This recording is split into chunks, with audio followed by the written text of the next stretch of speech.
Welcome to The Timeless Mind, your fast track to life-changing wisdom from the world's most powerful books. If you crave the timeless lessons of the greatest minds, But don't have hours to spare? you're in the right place. This is Series 2, Episode 6, The Illusion of Morality, Beyond Good and Evil. Let's dive in. Okay, so we got a really interesting request for this deep dive. Yeah, someone sent in Friedrich Nietzsche's Beyond Good and Evil, and they were, Well, they were really curious about why Nietzsche thought.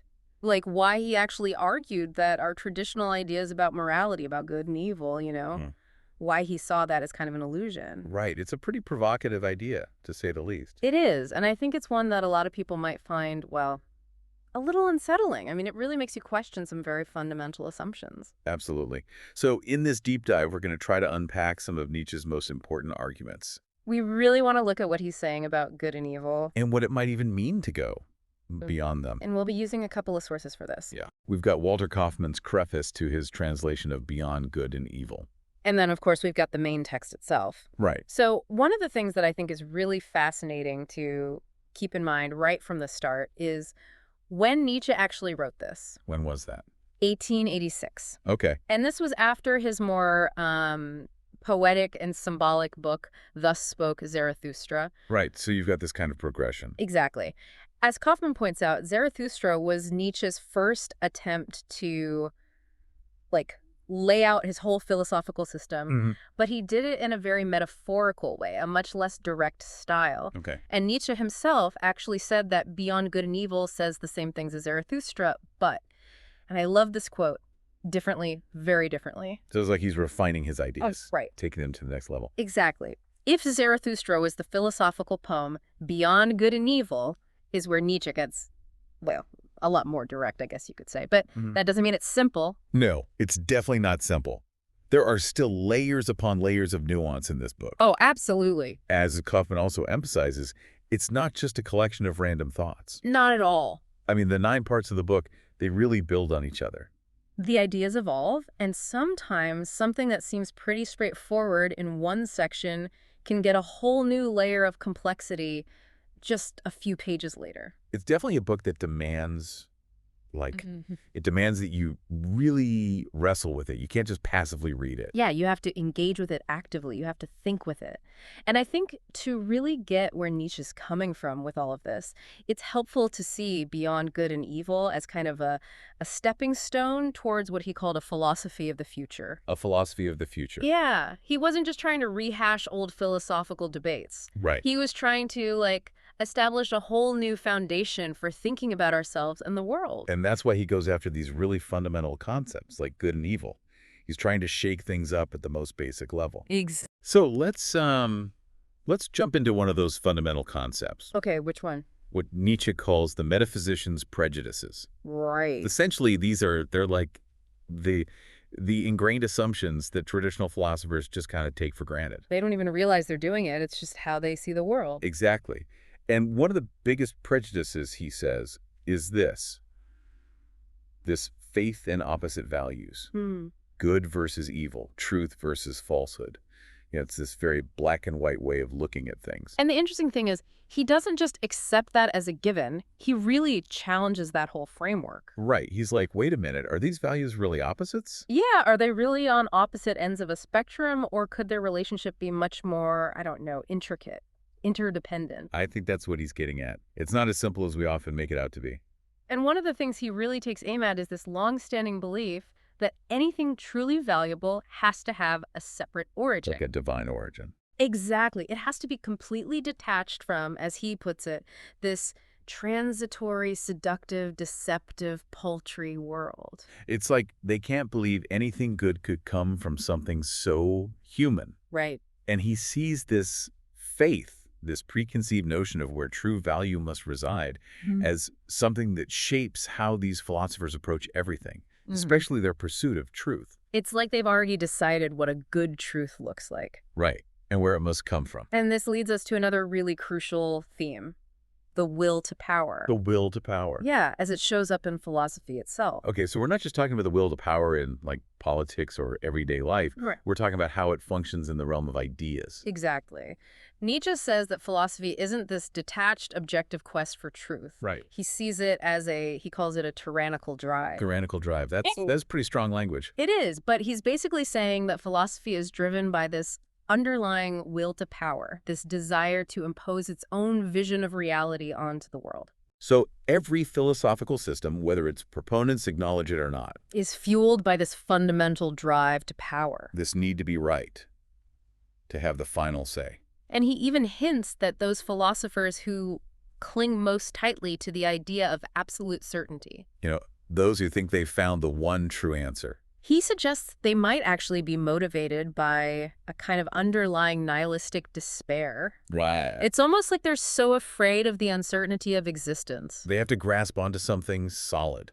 even if it's an illusion. Now, here's a concept that I think really gets to the heart of what Nietzsche is trying to do. Okay, what's that? The illusion of I think. Oh, yeah. We all just assume there's this stable ego, this I. That's the subject of our thoughts. Like Descartes said, I think, therefore I am. Right. It seems so self-evident. But Nietzsche throws a huge wrench into that whole idea. He does. He sees the I think more as a grammatical convention Well, the habit of language. than an actual fundamental reality. He points out that a thought arises when it wishes, not necessarily when I consciously will it. And even the it, he says, is just an interpretation. Something we impose on the process of thinking. It's not actually inherent to the act of thinking itself. It's like saying, it's raining rather than, I am raining. Right. So this really undermines the idea of a fully autonomous will, Like there's this little captain at the helm of our minds. making all the decisions. It's not that simple. It suggests that our thoughts might actually be happening to us. Rather than us fully controlling them. And he takes this even further when he digs into the complexity of will itself. Right, because philosophers often treat the will as this very simple thing, easy to understand. And Nietzsche's like, no way, it's much more complicated than that. He argues that in every act of willing, there's a whole bunch of sensations going on. Okay, what kind of sensations? Well, first you have the feeling of the state you're moving from. Okay. Then you have the feeling of the state you're moving towards. Right, the goal. And then there are all the sensations that go along with the movement between those two states. So it's not just one thing, it's a whole complex process. And then, this is really crucial, you also have the accompanying muscular sensation. The what? The muscular sensation. It's like, think about when you decide to move your arm. Yeah. You get this feeling in your muscles even before you actually move it. Right, right. And Nietzsche is saying that this is part of the act of willing, too. It's not just a mental thing. It's tied up with our bodies. So it's this whole interplay of different bodily states In sensations. rather than just a singular unified act of will. Exactly. And this, I think, leads him to this really interesting assertion about psychology and philosophy. What's that? He says they've been held back by, get this, moral prejudices and fears. He thinks we're letting our pre-existing moral judgment Our ideas about what's good and bad. get in the way of really understanding how the human psyche works. Right, like we're so quick to judge. We don't even take the time to actually observe and understand. And so instead of starting with these moral evaluations, Nietzsche wants us to approach psychology and philosophy more like a curb. He uses this phrase, morphology and the doctrine of the development of the will to power. morphology and the doctrine of the development of the will to power. Yeah, it's a mouthful, but what he's basically saying is that we need to understand how these underlying drives, these motivations, take shape. Without immediately labeling them as good or bad. Exactly. And here's where things get really provocative. He suggests that impulses that we usually think of as good like altruism, compassion, things like that. might actually originate from drives that we consider wicked. So good might come from bad. And he even goes so far as to say that things like hatred, envy, the lust for power These negative emotions. might actually be essential for the enhancement of life. Wow. That's a pretty radical idea. It is. Definitely challenging our usual way of thinking about things. Like, we tend to just dismiss these negative emotions as inherently bad. Right. We don't want to have anything to do with them. But Nietzsche's saying, wait a minute, there might be something valuable there. Yeah, maybe we shouldn't be so quick to judge. Maybe we need to understand them better. And this connects to what he says about pre-moral and extra-moral periods. Right. These historical phases. Can you explain those a little bit? Sure. So historically, Nietzsche says that the value of an action was judged primarily by its consequences. Not the intentions behind it. Exactly. He calls this the pre-moral period. So it's all about the outcome. Right. And he gives this example of a child's actions bringing either honor or disgrace upon their family. Regardless of the child's intent. It's the result that matters. And I guess you could say that, in a way, we still have some of that in our society today. Oh, absolutely. Like, we often judge people based on what they achieve. Or their social status. More than their intentions. Right. Now, what about this extra-moral period? He wonders if we might be moving towards a time where the decisive value of an action lies in its unintentional aspects. So not what we consciously intend. But what's happening beneath the surface. Like the unconscious motivations. Exactly. He says our conscious intentions. Everything that's visible, everything we can see. Might just be the tip of the iceberg. Right. And the real story is hidden below the waterline. And he even calls the traditional morality of intentions a prejudice. Oh, prejudice. Suggesting that it might just be a temporary way of thinking. So we need to be skeptical of people's stated intentions. We can't just take them at face value. You need to look deeper. And this brings us to Nietzsche's view of the philosopher's role. Yeah, what's it like to be a philosopher in Nietzsche's world? Well, it's not exactly comfortable. Yeah. He says that the philosopher needs to engage in this long and serious study of the average man. The average man. And this involves some pretty uncomfortable things, like adopting disguises. Disguises. Yeah, like blending in, practicing self-overcoming. What does that mean? It's like pushing past your own limitations, your own comfort zone. I see. And even experiencing bad contact. Bad contact. What's that? It's basically like being around people you don't like. Oh. Because he believes that you only truly understand others who are fundamentally similar to yourself. So the philosopher can't just stay in their ivory tower. Right. They have to get out into the world and experience it firsthand. And he even mentions cynics as being valuable to the philosopher. Yeah, he thinks cynics are people who recognize the common, the animalistic, the rule within themselves. Okay. But they also have this intellectual capacity. And a need to express their observations publicly. And he thinks that this unvarnished look at human nature, It can be really insightful for the philosopher. because it strips away all the pretense. All the illusion. Exactly. And it sounds like the philosopher's journey, as Nietzsche sees it, often involves going against the grain. Oh, definitely. He even says that it's hard to be understood when you think and live in a way that's so different from the majority. And he uses these Sanskrit terms to describe different gates of thinking. Like different paces. And he's implying that the philosopher's way of thinking is just, it's different. It's out of sync with the mainstream. And so it's often misunderstood. Or even rejected. Now, I want to shift gears a bit and talk about how Nietzsche sees the development of certain qualities. Qualities that we usually think of as positive. Like what? Like freedom, subtlety, Right. spirit, things like that. Okay. And he offers this really counterintuitive perspective on how these qualities actually arise. He does, doesn't he? He says that they haven't emerged from some inherent human goodness. Or a natural inclination towards freedom. He actually argues that they've developed because of the tyranny of capricious laws, And long periods of enforced obedience. like in rigid religious or political structures. So he's saying freedom comes from a lack of freedom. It sounds paradoxical, It is. but how does that work? He suggests that this imposed constraint, this unfreedom of the spirit, it actually trained the European spirit to become strong, Strong. ruthlessly curious, subtly adaptable. So it's like bending a bow back to create tension. Yeah, and then when you release it... The arrow flies farther. Exactly. But he also acknowledges that there were losses along the way. Sacrifices made. Right. It's a complex process. Definitely makes you think. And he also critiques the rise of what he calls herd morality. Herd morality. Yeah, where everything that elevates the individual above the group is labeled as evil. So conformity is good. And individuality is bad. And he's concerned that this leads to a decline in strength. A decline in the cultivation of severity and hardness in one's feelings. And he thinks it might actually weaken those who he considers the higher types of individuals. The exceptional ones. It's like this leveling effect. Where everyone's supposed to be the same.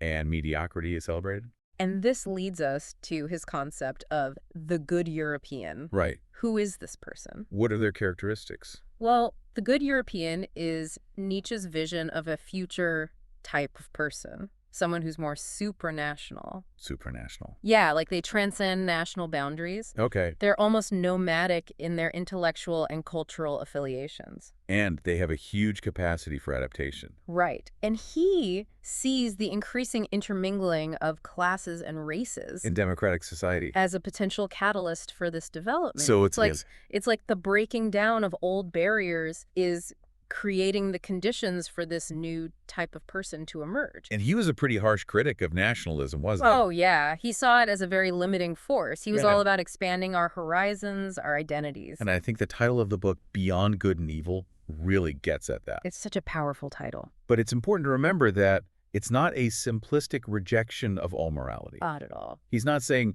let's just get rid of all the rules and do whatever we want.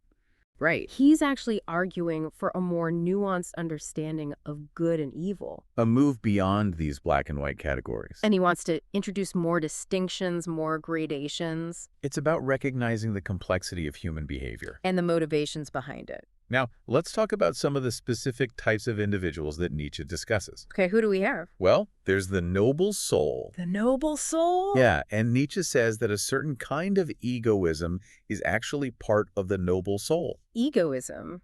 That doesn't sound very noble. Right, but he's not talking about egoism in the sense of being selfish or greedy. Okay. It's more about this unshakable belief that they're superior. Superior to others. Right, and that others should be subordinate. That's still pretty hierarchical. It is. But he says it's not about being cruel or exploitative. No, it's more about recognizing a natural order, a kind of inherent justice. Okay, so it's like they see themselves as having a certain place in the world. And they believe that others have their place too.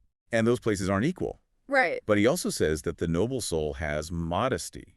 And reverence towards their equals. So it's not just about dominance. It's about recognizing different levels of being. Different ranks. And this idea of distance and rank is really central to Nietzsche's philosophy. Yeah, why is it so important to him?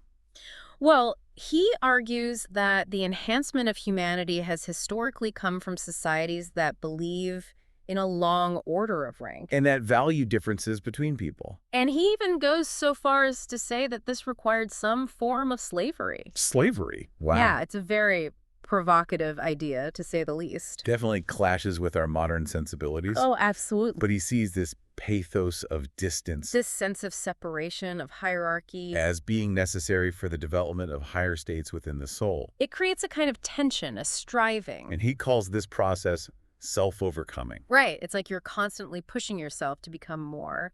And he also delves into some pretty dark territory with his discussion of cruelty. Yeah, that's always a tricky subject when talking about Nietzsche.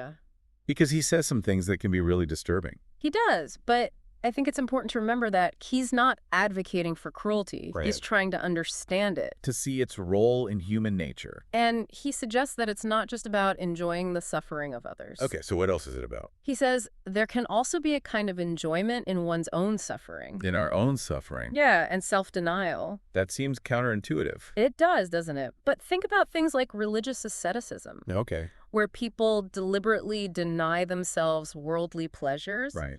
Nietzsche is suggesting that this might be fueled by a kind of internal cruelty. Like a desire to exert power over oneself. Exactly. And he calls this the dangerous thrill of cruelty turned against oneself, So it's a form of self-mastery. but a potentially destructive one. And finally, I want to talk about how Nietzsche portrays the philosopher as a kind of hermit A solitary figure. and someone who wears masks. What do you mean by that?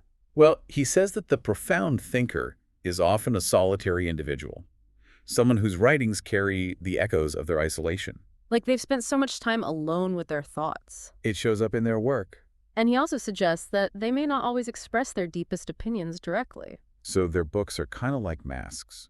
concealing their true thoughts. And he even says that every philosophy might conceal another philosophy. And every opinion can be a hideout. So there's always more going on beneath the surface. And he says that profound thinkers fear being understood, More than being misunderstood. which suggests that their thinking is so complex That's a deep. that it resists easy interpretation. So as you've heard in this deep dive Nietzsche really challenges us to rethink some of our most fundamental assumptions. about morality, the self, the nature of philosophical inquiry, He asks us to question our beliefs about good and evil, to look beyond superficial intentions. and to consider the complex interplay of power and values. Throughout history and within ourselves, And he leaves us with this really provocative idea. that true greatness might lie beyond good and evil. Which I think is a really powerful thought to leave us with. It is. It's a thought that can really make you reevaluate your own values. And the values of the world around you. And maybe even challenge you to think differently about what it means to live a good life. Exactly. So we hope you enjoyed this deep dive into Beyond Good and Evil. And we hope it gave you some things to think about. Some things to wrestle with. Because that's what Nietzsche would have wanted. He wanted us to think for ourselves. To question everything. And to never stop searching for truth. Even if it means going beyond good and evil.